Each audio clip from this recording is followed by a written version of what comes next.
El bloqueo económico, comercial y financiero impuesto por Estados Unidos contra Cuba no es un panfleto ni una metáfora. Es un régimen de sanciones con efectos cuantificables en la vida cotidiana de millones de personas.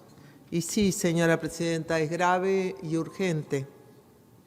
Además de que cada comunidad política tiene por principio autonómico, vertebrador de su existencia como comunidad, determinar qué es lo grave y lo urgente.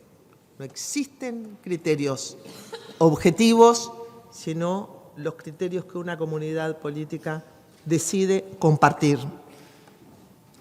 En Oriente Medio y en el Caribe se está jugando en este momento parte del destino de la humanidad. En sus inicios, el objetivo declarado por Estados Unidos fue explícitamente político. Tras las nacionalizaciones impulsadas por el gobierno de Fidel Castro, el Memorando Mallory de 1960 propuso debilitar la vida económica de la isla para provocar descontento y desesperanza en la población. Esta es la idea del bloqueo, señora presidenta. La idea del bloqueo está vertebrada en una lógica política que no condice con la lógica política real, y es que hambreando a un pueblo, dejándolo exhausto, dejándolo sin recursos, ese mismo pueblo se va a rebelar contra sus gobernantes.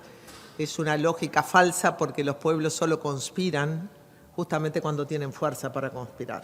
No lo hacen cuando están exhaustos, cuando están hambrientos. Cito la teoría de las revoluciones de Aristóteles, viejo libro, que muestra la falsedad del procedimiento del bloqueo que simplemente termina eliminando a los pueblos y no logrando que los pueblos se alcen contra sus gobiernos. En 1962, bajo la presidencia de Kennedy, el embargo quedó formalmente establecido. Tiene muchos años, señora presidenta, muchísimos años. La finalidad era que el propio pueblo cubano, sometido a condiciones de asfixia económica, promoviera un cambio de régimen. 60 años después, corresponde evaluar resultados. Según el informe presentado por el canciller Bruno Rodríguez Parrilla para el periodo marzo del 2024-febrero del 2025, las pérdidas materiales en Cuba ascienden a 7.556 millones de dólares, un 49% más que el año anterior. A precios corrientes, los daños acumulados superan los 170.677 millones de dólares. Datos difundidos por el Ministerio de Economía y Planificación de Cuba indican que 5 días de bloqueo equivalen al costo de reparar una central termoeléctrica.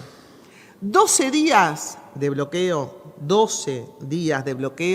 al presupuesto anual de todo el mantenimiento eléctrico de la isla y un mes al plan completo de inversión solar. Con 2 meses de bloqueo se cubre el combustible necesario para cubrir la demanda energética nacional.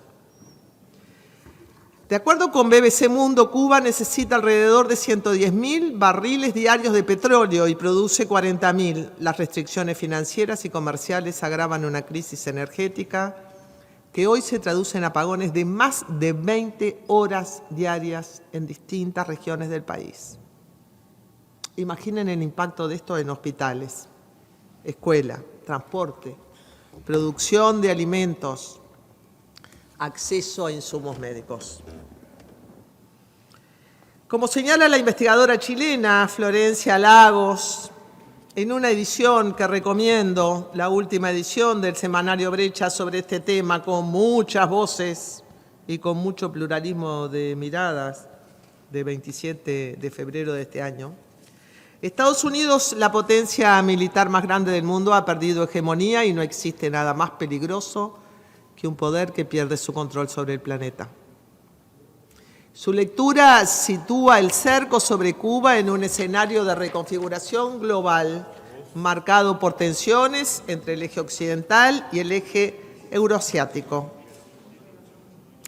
En la misma línea crítica, la activista uruguaya Lilian Celiberti retoma a Rita Segato para denunciar que vivimos en un mundo de dueños, Un proceso de refeudalización donde el espacio común es progresivamente apropiado y subordinado a intereses de poder. Esa lógica de la dueñidad, la pretensión de decidir como señores feudales sobre territorios, economías y destinos ajenos, ayuda a comprender también la persistencia de medidas unilaterales que buscan condicionar el rumbo político de otros pueblos. Desde los orígenes, Cuba fue para Estados Unidos una añorada y preciada joya. La isla constituye una llave de entrada a América Latina y el Caribe con evidente peso económico, político y militar. Solo menciono dos citas.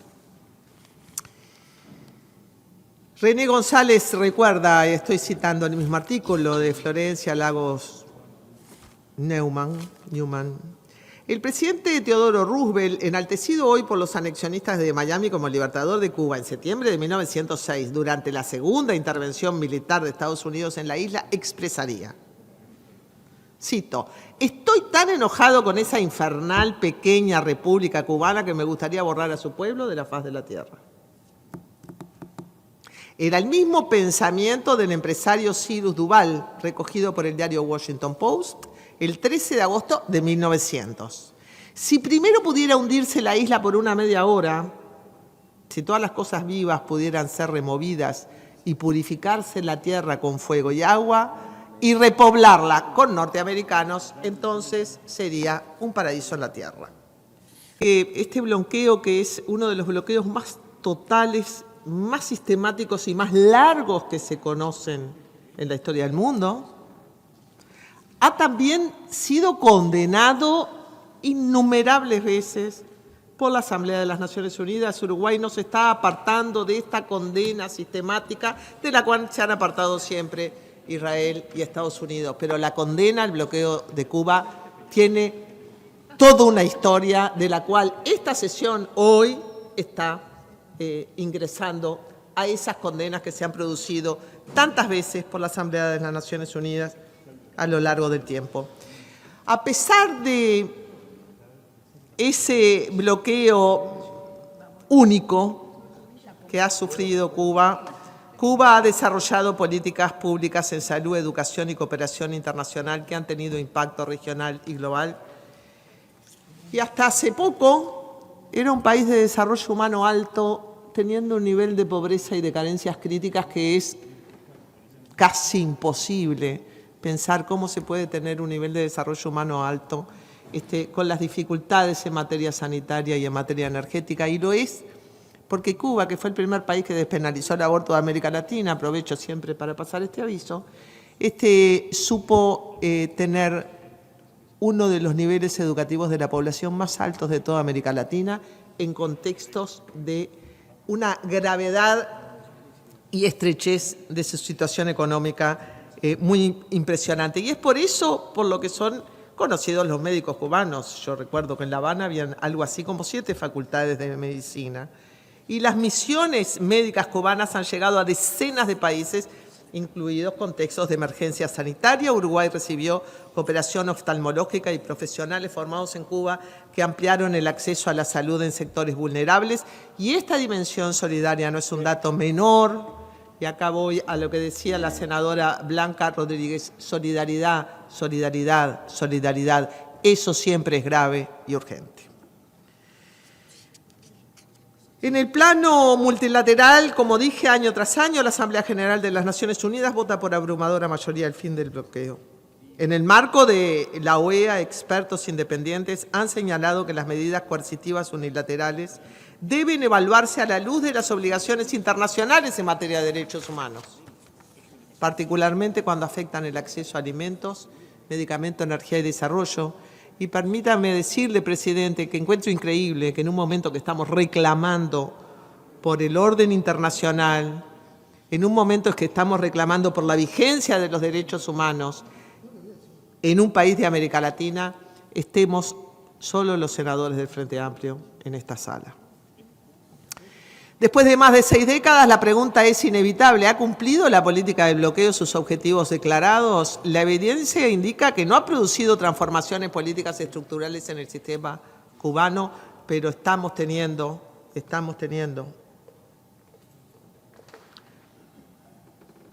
ante nuestra vista un destino trágico para miles y miles de cubanos en este momento.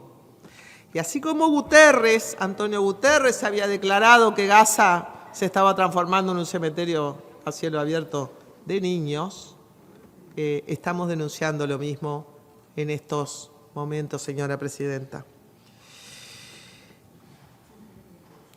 Hace mucho tiempo, Roma había acuñado una frase para combatir a Cartago, que cuando estudiábamos latín, sí, yo estudié latín, decía: Cartago delenda est, Cartago debe ser destruida, y sembraron la tierra con sal, para que allí no creciera nada más. Cartago delenda est.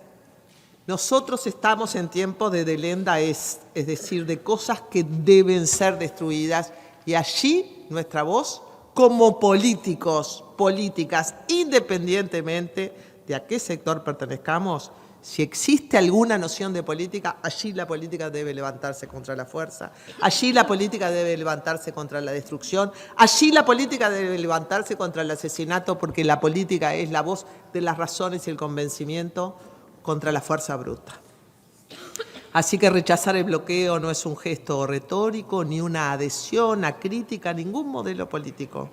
Es afirmar que las disputas entre Estados deben resolverse dentro del marco del derecho internacional, que el multilateralismo existe para canalizar conflictos y que los pueblos no pueden convertirse en rehenes de estrategias de presión indefinidas, totales y genocidas. Gracias, presidenta.